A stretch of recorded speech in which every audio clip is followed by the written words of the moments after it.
कितनी सीट पा रहे हैं उसमें? अच्छा देखिए, पहले तो मैं यहाँ शादी समारोह में आए थे, फिर पता चला वीरपाल जी के छोटे भाई का निधन हो गया, तो शोक संवेदना में आए हुए हैं। अब रहा, आपने सवाल कर दिया है चुनाव का। अब देखिए, भारतीय जनता पार्टी के शासनकाल में लोकतंत्र की धज्जियां उड़ रही हैं। जिस तरीके से भारतीय जनता पार्टी गलत परंपराएं डाल रही है, इसकी वजह से लोकतंत्र को बहुत खतरा है। फिर तो चुनाव निष्पक्ष होंगे ही नहीं। और देखिए, जैसे भारतीय जनता पार्टी के लोगों ने शासन प्रशासन के द्वारा, पुलिस के द्वारा आधार कार्ड पहले ही छीन लिए गए हैं, फिर उसके बाद बूथों पर कब्जा किया है, कब्जा करके वोट डलवाए हैं। फिर भी समाजवादी पार्टी और इंडिया गठबंधन ने मुकाबला किया है और कई सीटें हम उसके बावजूद भी जीतेंगे। अब टक्कर तो हर जगह है, लेकिन हम लोग समाजवादी पार्टी के लोग 5-6 सीटों पर जरूर जीतेंगे। इसके क्या बावजूद लग भी रहा है जिस तरह से कल वोट डालने से रोका गया है, जो अधिकार होता है हर व्यक्ति का उसमें? देखिए, जनता का जो अधिकार छीना गया है, मैंने कहा ये परंपराएं लोकतंत्र के लिए ठीक नहीं है, बेईमानी से। अच्छा, इससे कोई भारतीय जनता पार्टी की सरकार अगर मान ले हार भी जाती, जैसा माहौल है उत्तर प्रदेश में भारतीय जनता पार्टी के खिलाफ, तो सरकार तो उनकी गिर नहीं जाती, बहुमत था।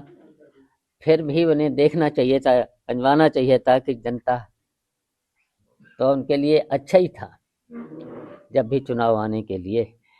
तो अगर ये देख लेते तो हो सकता था ठीक काम करने लगते, क्योंकि भारतीय जनता पार्टी से पूरे देश की जनता इस समय खिलाफ हो चुकी है। क्यों? इन्होंने केवल झूठ बोला है, और झूठ बोल करके कोई विकास का काम और जो भी घोषणाएं करते थे आज तक एक पूरी नहीं हुई है।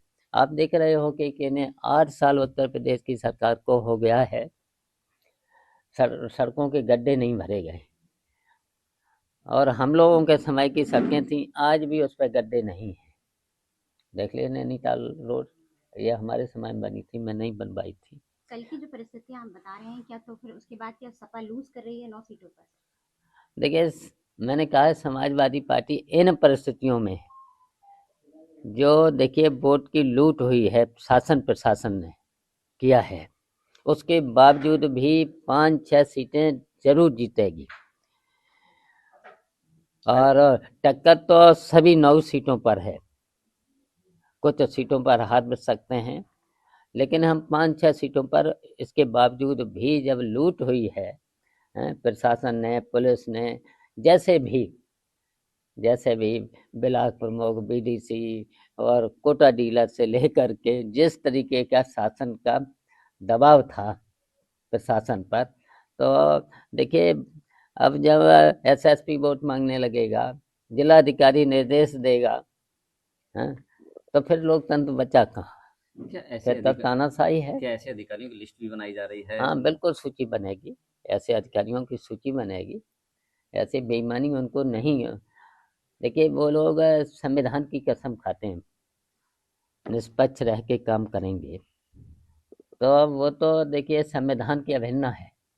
बाबा साहब ने जो संविधान बना के दिया है लोकतंत्र में, लोकतंत्र की मजबूती के लिए निष्पक्ष, तो अगर निष्पक्ष नहीं रहते हैं अधिकारी लोग, तो उनके खिलाफ फिर तो आयोग को भी कार्रवाई करना चाहिए। आयोग नहीं करता है तो फिर देखिए, फिर न्यायपालिका है, न्यायपालिका भी अगर न्याय नहीं दे पाती है, फिर तो जनता ही न्याय देगी। इसमें आने के जब समय आता है तो जनता फिर फैसला कर देती है। तो क्या जब आपकी कभी सरकार अब आएगी की तो देखिए क्या फैसला तो अभी 2027 में हो, 2027 में फैसला हो जाएगा। समाजवादी पार्टी उत्तर प्रदेश से भारतीय जनता पार्टी को हरा के भेजेगी। नहीं, क्या ऐसे ऐसे अधिकारियों को जो अरे हाँ था नीचे कैमरे में भाजपा का कहना है कि वो अयोध्या का बदला जो है करल सीट से लेंगे जी, भाजपा का कहना है कि अच्छा आ जाएगा। अब देर नहीं, अब तो 23 तारीख को रिजल्ट आ जाएगा, रिजल्ट आ जाएगा। अब का है, अब तो एक दिन बीच में है। सपा काफी आगे निकल रही होती है, जैसे इंडिया गठबंधन की बात कर लें या सब 2017 की बात कर लें, हर चुनाव में लगता है कि सपा अब आ रही है, लेकिन लास्ट मोमेंट पे ऐसा क्या हो जाता है आपकी पार्टी में जो आप हमेशा लूज कर जाते हैं? देखिए, ऐसा तो कहीं नहीं होता है। जो आपने सवाल किया है ऐसा नहीं होता है। हम लोगों ने देखिए घोसी का चुनाव जीता था, हमने मैनपुरी का जीता था चुनाव, तो और देखिए फिर उसके बावजूद भी बेईमानी के साथ साथ हम लोगों ने 2022 का चुनाव तब भी जीता था।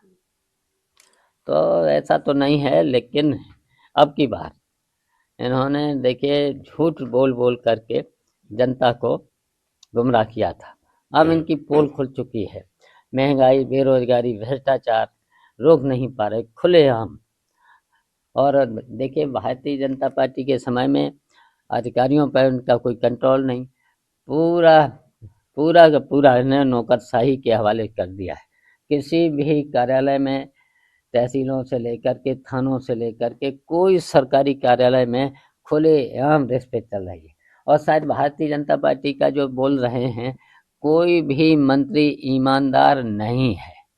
अच्छा, गोरखपुर में आज भी वैकेंसी निकाली है संविदा पर, एक तहसीलदार और नायब तहसीलदार की, क्या माना जाए सरकार की क्या? अच्छा बताइए, जो इन्होंने वादा किया था 2000 करोड़ लोगों को हर वर्ष नौकरी का, और अब नौकरी कौन सी दे रहे हैं? आउटसोर्सिंग में 12,000 की वादे मिलता है उसको 8,000, 7,500, और 1,00,000 रुपया पहले ही रिश्वत का ले लेते हैं। पहले बताओ ये नौकरी हुई? आज 8,000, 8,500 में क्या परिवार किसी का चलेगा?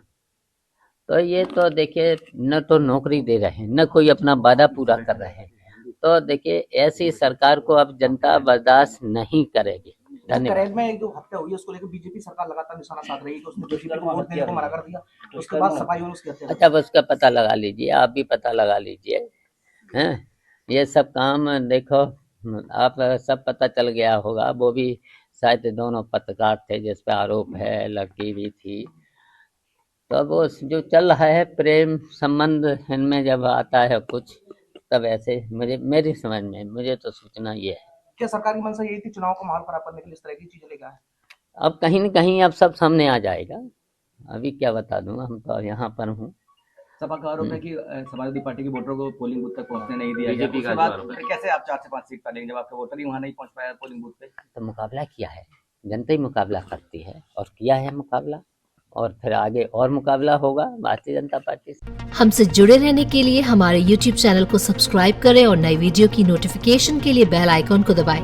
अगर आप ये वीडियो Facebook पर देख रहे हैं तो लाइक जरूर करें और ज्यादा से ज्यादा शेयर करें। धन्यवाद। हमसे जुड़े रहने के लिए हमारे YouTube चैनल को सब्सक्राइब करें और नई वीडियो की नोटिफिकेशन के लिए बेल आइकॉन को दबाएं। अगर आप ये वीडियो Facebook पर देख रहे हैं तो लाइक जरूर करें और ज्यादा से ज्यादा शेयर करें। धन्यवाद।